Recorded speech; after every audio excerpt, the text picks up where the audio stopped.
Le but de cette présentation, le cancer du côlon. Si on parle de cancer du côlon, les chiffres sont parlants. En 2020, l'OMS a fait des statistiques mondiales et on a presque 1,9 million de cas par an, de nouveaux cas. Et il y a presque 930 000 décès par an. Donc les chiffres sont importants. Sur cette étude, on remarque que dans les pays à fort revenu, les pays développés, il y a une baisse de l'incidence grâce au dépistage. C'était le thème de ma communication.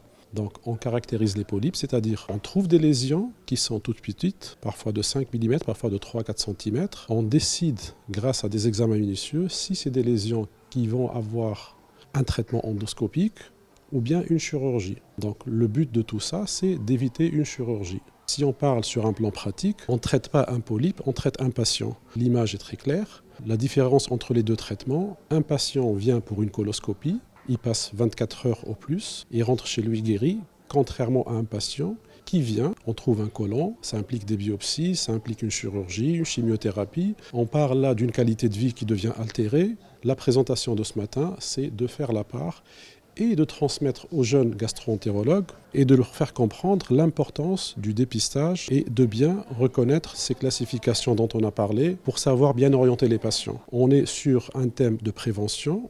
Normalement, c'est un thème national, c'est un problème épidémiologique auquel il faut consacrer les moyens nécessaires. Et comme je vous ai dit, il y a une différence entre opérer et un patient qui vient juste pour 24 heures. Plusieurs techniques, elles vont du simple au compliqué, de la résection d'un petit polype avec une anse qui ne prend même pas 2 minutes, à des techniques plus sophistiquées et avancées qui prennent parfois 3, 4, 5 heures, qui nécessitent un apprentissage un peu particulier, qui ont néanmoins un coût considérable, mais qui permettent toujours d'éviter une chirurgie.